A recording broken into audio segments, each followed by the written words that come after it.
الحمدللہ رب العالمین والصلاة والسلام علی سید الانبیاء والمرسلین، اما بعد۔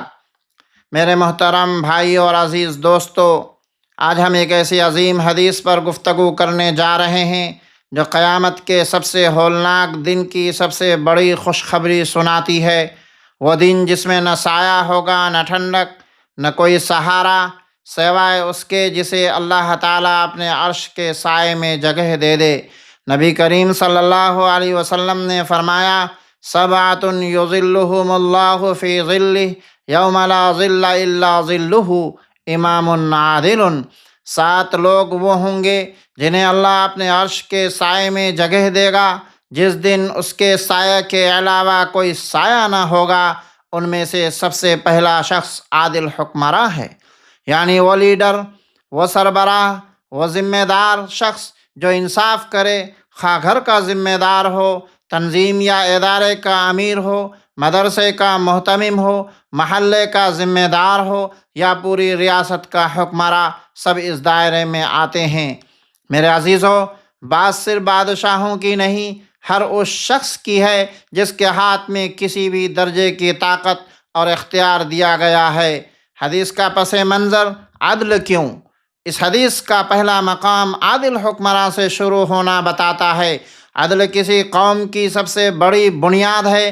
آپ صلی اللہ علیہ وسلم کے زمانے میں معاشرہ قبائلی تھا، طاقتور کے سامنے کمزور کی آواز دب جاتی تھی، لیکن اسلام نے آ کر ایک انقلاب برپا کیا۔ طاقتور کو بھی قانون کا پابند بنایا، کمزور کو بھی عزت اور حق عطا کیا، حکمراں کو جواب دہ قرار دیا، عدل کو پوری امت کی روح بنایا۔ آپ صلی اللہ علیہ وسلم نے فرمایا، انما اہلک الذین قبلہم انہم کانوا اذا سرق فیہم الشریف ترکوہ واذا سرق فیہم الضعیف اقاموا علیہ الحد، یعنی پچھلی قومیں اس لیے تباہ ہوئیں وہاں طاقتور کو چھوڑ دیا جاتا تھا، کمزور پر قانون سختی سے لاگو ہوتا تھا۔ اسلام نے یہ نظام الٹا دیا، قانون سب پر برابر۔ اسی پس منظر کی وجہ سے امام عادل کو سب سے اوپر رکھا گیا، کیونکہ ایک عادل حکمراں پوری امت کی تقدیر بدل سکتا ہے۔ عادل حکمراں عرش کے سائے میں کیوں؟ کیونکہ انصاف کرنا آسان نہیں۔ حکمرانی میں دباؤ ہوتا ہے، لالچ ہوتا ہے، طاقت کا نشہ ہوتا ہے، سیاسی مفادات ہوتے ہیں، پارٹی اور گروپ کا دباؤ ہوتا ہے، اپنے لوگوں کو نوازنے کا موقع ہوتا ہے۔ ان سب کے باوجود انصاف کرے، سچ بولے، کمزور کی مدد کرے، حق کے لیے کھڑا ہو، اس کے قدموں کے نیچے جنت کا راستہ ہوتا ہے۔ آپ صلی اللہ علیہ وسلم نے فرمایا، عدل کرو، کہیں ظلم تمہارے اندھیروں میں نہ ڈھکیل دے۔ عادل حکمراں اپنے فیصلوں سے گھروں میں سکون بھی لاتا ہے، ملک میں امن بھی لاتا ہے، قوم کو ترقی بھی دیتا ہے اور معاشرے میں رحمت بھی لاتا ہے۔ اسلامی تاریخ میں عدل کے عظیم نمونے ہیں۔ حضرت عمر نے گھوڑے کی رسی گم ہونے پر فرمایا، اگر فرات کے کنارے ایک بکری بھی مر جائے تو عمر سے پوچھا جائے گا۔ یہ احساس جواب دہی انہیں عرش کے سائے کے قابل بناتا ہے۔ عمر بن عبدالعزیز رحمۃ اللہ علیہ، صرف 2.5 سال کی خلافت اور دنیا بدل گئی، غربت ختم، بیت المال بھر گیا، زکوٰۃ لینے والا نہ بچا۔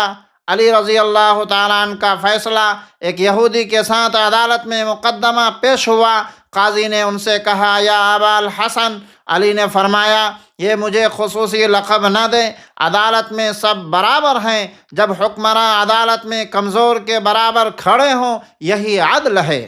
آج کے حالات، امت کیوں پریشان ہے؟ آج قومیں اس لیے پریشان ہے کہ عدل کمزور ہو چکا ہے، سفارش طاقتور کے لیے، سزا صرف کمزوروں کے لیے، سیاست انصاف کے بجائے مفاد بن چکی ہے، اداروں میں انصاف مہنگا، پیچیدہ، دیر رس اور لامتناہی ہو گیا ہے۔ مسلمانوں کے ملک بھی ظلم، کرپشن اور ناانصافی کی وجہ سے بکھر رہے ہیں۔ میرے عزیزو، جب عدل ختم ہوتا ہے تو معاشرہ ٹوٹ جاتا ہے، اور جب عدل قائم ہوتا ہے تو اللہ کی رحمت نازل ہوتی ہے۔ پیغام عدل صرف حکمرانوں کی ذمہ داری نہیں، یہ حدیث صرف وزیروں، وزراء اعلیٰ یا بادشاہوں کے لیے نہیں، بلکہ گھر کا بڑا باپ، مدرسے کے ذمہ دار، محتمم، کلاس کا انچارج، استاد، تنظیم یا جماعت کا امیر، مسجد کمیٹی، کسی مدرسے، کمپنی یا محلے کے ذمہ دار، سب امام ہے، اور سب سے عدل کا مطالبہ ہے۔ بیٹے اور بیٹی میں انصاف، بیویوں میں انصاف، کلاس میں طلباء کے ساتھ انصاف، اداروں میں ملازمین کے ساتھ انصاف، گروپ میں اپنے لوگوں کو نوازنے کے بجائے عدل کرنا، یہ بھی اسی حدیث کے مصداق میں داخل ہیں۔ ہمیں کیا کرنا چاہیے؟ ہمیں اپنے گھر میں عدل پیدا کرنا چاہیے۔ ایک بچے کو دوسرے پر زیادہ ترجیح نہ دینا چاہیے۔ ادارے میں فیصلے میرٹ پر ہونا چاہیے۔ اپنے لوگوں کے لیے آسانی، دوسروں کے لیے مشکل، یہ ظلم ہے۔ زبان سے انصاف، جھوٹ، بہتان، پروپیگنڈا نہ پھیلائیں۔ سیاسی سطح پر اس شخص کو منتخب کرے جو زیادہ نیک، صالح، دیندار اور عادل ہو۔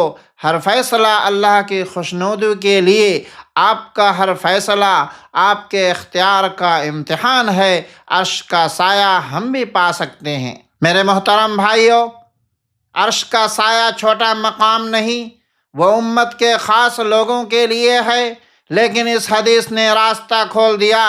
اگر آپ اپنے گھر میں انصاف کرتے ہیں، اپنے منصب پر حق بولتے ہیں، کسی کمزور کی مدد کے لیے کھڑے ہوتے ہیں، کسی مظلوم کا حق دلاتے ہیں، تو آپ بھی ان خوش نصیب 7 لوگوں میں شامل ہو سکتے ہیں۔ اللہ تعالی ہمیں عدل کرنے والوں میں شامل فرمائے۔ ہمارے گھروں، اداروں، تنظیموں اور ملکوں میں عدل قائم فرمائے، اور قیامت کے دن ہمیں اپنے عرش کے سائے میں جگہ دے۔